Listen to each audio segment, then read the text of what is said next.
जय हिंद दोस्तों, आपका स्वागत है हमारे YouTube channel air success force पर। सो फ्रेंड्स, आज हम बात करने वाले हैं Indian air force x and Y group की न्यू वैकेंसी अपडेट के बारे में। जैसा कि आप सभी लोग पता होगा कि हमारी जो वैकेंसी जनवरी 2022 में आनी थी वो अभी तक वैकेंसी हमारी नहीं आई है। तो उसकी भी बात करें कि वैकेंसी अभी तक हमारी क्यों नहीं आई, इसके दो सबसे बड़े रीजन है, उनकी भी बात करें कि आपको भी लगेगा हाँ ये रीजन हो सकते हैं जिसकी वजह से ये वैकेंसी नहीं आई है। वो आपके रीजन 100 नहीं तो ये मान के चलिए 95% तक आपके काफ़ी हद तक आपके सही रीजन साबित होते हैं कि वो रीजन अगर नहीं जब तक सॉल्व होते तब तक वैकेंसी हमारी नहीं आएगी। और अगर वैकेंसी आती है तो एज लिमिट हमारी क्या रहेगी, जो सबसे बड़ा स्टूडेंट का सवाल है कि एज लिमिट क्या रहेगी। और यदि हमको एज रिलैक्सेशन मिलता है, उम्र में छूट मिलती है, तो फिर हमारी एज क्या रहेगी, और अगर नहीं मिलता है तो फिर हमारी एज लिमिट क्या रहेगी। तो उसके लिए चलना पड़ेगा 2021 के एडवर्टाइजमेंट के ऊपर, जो आपकी 2021 में वैकेंसी आई थी उसके एडवर्टाइजमेंट के ऊपर चलकर सारे आपके डाउट्स क्लियर करते हैं। तो देखिए, हम लोग आ चुके हैं इंडियन एयरफोर्स की तरफ से 2021 जो आपकी जनवरी में वैकेंसी आई थी। आपको पता होगा कि जिसका अभी तक रिजल्ट रुका हुआ है, ये वैकेंसी 2021 जनवरी में आई थी, उसी का ये नोटिफिकेशन है 01/2022 बैच वाला।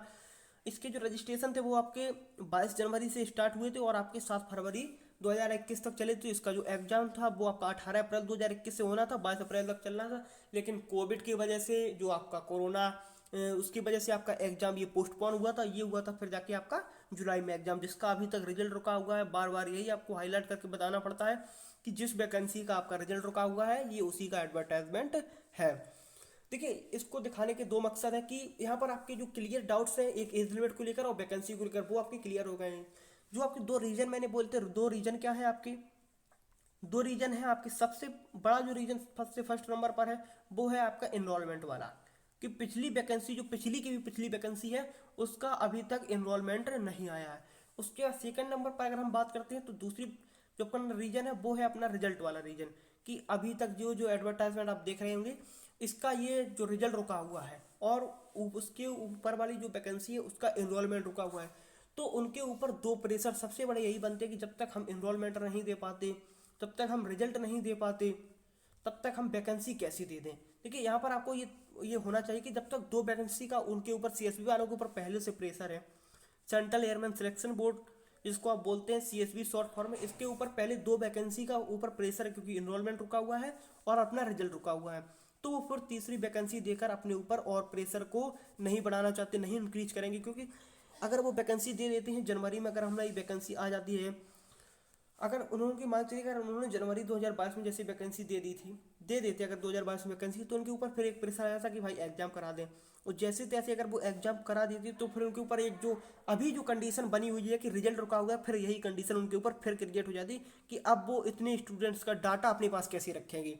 एक तो उनको वो डाटा भी पास अपने ऊपर रखना पड़ता है कि भाई कितने स्टूडेंट सिलेक्ट हुए, कितने मेरिट में पास हुए, और अभी इतने स्टूडेंट्स से, लाखों स्टूडेंट्स ने अपना एग्जाम दिया, उनका भी पूरा डाटा सबमिट करके रखना है।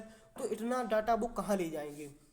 रीजन आपके यही 100% आपके बनते हैं, 95% आपके रीजन यही बनते कि जब तक इन्रोलमेंट नहीं आती और रिजल्ट नहीं आता तब तक आपकी वैकेंसी आने के चांस बहुत कम है। क्योंकि फिर यही कंडीशन हो जाएगी कि अगर वो वैकेंसी देंगे, मैं बार बार बोलता हूँ कि उसका फिर रिजल्ट का वाला जो कंडीशन क्रिएट होता है, फिर यही आपका बिल्कुल उनके ऊपर एक प्रेशर बनेगा कि भाई अब इसका भी रिजल्ट नहीं आया, तो तीन तीन वैकेंसी का लोड लेके वो लोग नहीं अपनी वैकेंसी दे सकते हैं। अगर वैकेंसी जनवरी में नहीं आई तो आ कब सकती है, एक रीजन तो यही है कि वैकेंसी, आपका जो एक डाउट से एक सवाल है कि वैकेंसी फिर आ कब सकती है। तो देखिए, इन्वॉल्वमेंट या फिर आपका रिजल्ट, इनमें से यदि एक भी वैकेंसी आपकी जनवरी या फरवरी में आपकी जो प्रॉब्लम है ये सॉल्व हो जाती है, इन्रोलमेंट वाली, रिजल्ट वाली, तो आपकी वैकेंसी 100% मार्च या अप्रैल में आपकी वैकेंसी आ जाएगी। मार्च या अप्रैल में आपकी वैकेंसी आ जाएगी। देखिए, इसमें से अगर एक भी सॉल्व होता है कि यदि एनरोलमेंट आ गई तो फिर आपकी वैकेंसी मार्च या अप्रैल में आ जाएगी, या फिर आपका रिजल्ट आ गया तो फिर आपकी वैकेंसी मार्च या अप्रैल में आ जाएगी। यहाँ पर आप समझ चुके होंगे कि मैं क्या बोलना चाह रहा हूँ। अगर इनमें से कोई एक भी प्रॉब्लम लोगों की सॉल्व होती है, इनरोलमेंट आती है या फिर रिजल्ट आता है, तो आपकी वैकेंसी आने के चांस रहते हैं। तो फिर एज लिमिट क्या रहेगी, क्योंकि सवाल वही है, एज लिमिट फिर क्या रहेगी। तो एज लिमिट को देखिए, अगर हम एज रिलैक्सेशन की बात करते हैं तो पिछली जो हमारी 2021 में जो हमारी एज लिमिट थी वो क्या थी, 16 जनवरी 2001 से लेकर 29 दिसंबर 2004 के लिए। ये एक्स एंड वाई बोथ के लिए होती है। देखिए, एज का क्राइटेरिया बिल्कुल सेम होता है। कुछ जो र्यूमर्स बना रहता है स्टूडेंट्स में कि वाई के लिए एज लिमिट ज़्यादा होती है, एक्स के लिए कम होती है, तो बिल्कुल सेम होती है आपकी एज लिमिट। अब यहाँ पर समझ लीजिए कि अगर हमको एज में रिलैक्सेशन मिलता है या उम्र में हमको छूट मिलती है, तो हमारी एज लिमिट को सीधा आप 6 मंथ ऐड कीजिए और आपकी नई जो वैकेंसी के लिए एज लिमिट है वो आपकी तुरंत तैयार हो जाएगी। इसमें अगर हम 6 मंथ ऐड करें तो उसको मान चलिए कि आपकी अगस्त 2001 से लेकर आपकी अगस्त 2001 से लेकर आपकी जुलाई 2004 तक आपकी एज लिमिट बनती है। यदि आपको एज में छूट मिलती है, आयु में आपको एज रिलैक्सेशन आपको मिलता है, तो आपकी सीधी जो आपकी एज लिमिट है वो आपकी नई वैकेंसी लिए बनती है अगस्त 2001 से लेकर आपकी जुलाई 2004 तक।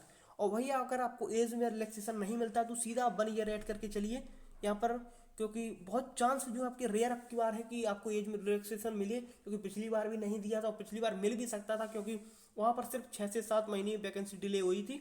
लेकिन यहाँ पर अब की बार 1 साल से ऊपर वैकेंसी का जो है वो डिले हो चुकी है, तो एज रिलैक्सेशन बहुत ही कम चांस है कि आपको मिले, क्योंकि फिर जो अपने पुराने स्टूडेंट जो पिछले स्टूडेंट्स जो अभी इंटर करके आएंगे उनका फिर एक इनटेक मिस होगा, तो इस वजह से बहुत ही कम चांस है कि वो आपको एज में रिलैक्सेशन दें। अगर आपको एज रिलैक्सेशन नहीं मिलता तो आप सीधा 1 ईयर ऐड करके चलिए, और 1 ईयर ऐड करते हैं तो आपको जो नया हमारा एज का जो क्राइटेरिया बनता है वो हमारी बनती है फरवरी 2002 से लेकर, हमारी बनेगी वही आपकी जनवरी 2006। ये मान के चलिए कि ये कंडीशंस अगर आपको एज में छूट नहीं मिलती तो आपकी एज लिमिट फिर यही बनेगी। यहाँ पर मैंने जो बोला था आपको वैकेंसी को लेकर अपडेट देनी, जो आपकी रीजन है एनरोलमेंट और रिजल्ट, तब इसी वजह से आपकी वैकेंसी नहीं आ रही। यही आपके कारण हो सकते हैं कि जब तक एनरोलमेंट नहीं आती, तब तक रिजल्ट नहीं आता, तब तक आपकी वैकेंसी आने के बहुत चांस कम है। आपको एज लिमिट के भी बारे में बता दिया। अगर आपको अब भी कोई डाउट्स हो तो हमसे आप कमेंट सेक्शन में पूछ सकते हैं, आपको जवाब मिल जाएगा। और अभी तक आपने अगर चैनल को सब्सक्राइब नहीं किया तो एक बार सब्सक्राइब जरूर कर लें, जिससे जब भी कोई वीडियो है तो उसकी नोटिफिकेशन आपको सबसे पहले मिल सके। तो जय हिंद दोस्तों, अब आपसे मुलाकात होगी अगले वीडियो में।